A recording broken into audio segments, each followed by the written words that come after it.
కోసి మారేడుకాయ చేస్తున్నారు.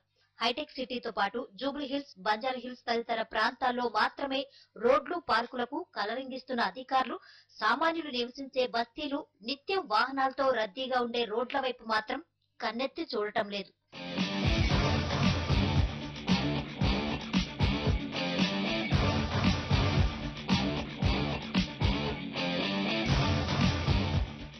ఇది దిల్సుఖ్ నగర్ నుంచి గడ్డానరం వెళ్లే మెయిన్ రోడ్డు.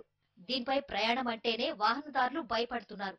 గుంతలమయంగా మారిన ఈ రోడ్డు అతుకుల బొంతగా మారింది. ఇది దిల్షనగర్ నుంచి సర్నార్ ప్రధాన రహదారి. ఇది ఎదురుగా శివంగా థియేటర్ ఉంది. ఇక్కడ శివంగా థియేటర్ ఫుల్ ట్రాఫిక్ జామ్ చూస్తున్నారు మీరు. ఇక్కడ ఒకటే ఇప్పుడు డ్రైనేజ్, ఇక్కడ గుంతలమయం కానీ డ్రైనేజ్ కానీ ఎవరు పట్టించుకోవడం లేరు. ప్రభుత్వం జీవ సంస్థ అని చెప్పి 100 కోట్లు ఖర్చు చేస్తుంది మన హైదరాబాద్ లో. దీన్ని పట్టించుకుని నాదుడే లేదు ఇక్కడ.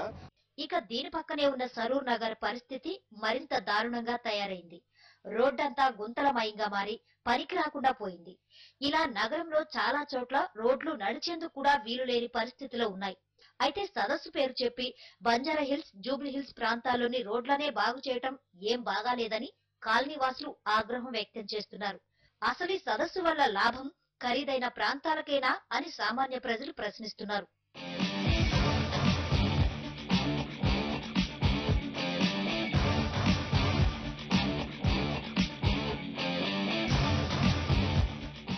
ఎవరూ నడవని దారుల్లో ఫుట్పాత్లంటూ కోట్లను ఖర్చు చేస్తున్న అధికారులు తమ ప్రాంతాల్లోని రోడ్లను ఎందుకు పట్టించుకోవటం లేదని ఆగ్రహం వ్యక్తం చేస్తున్నారు.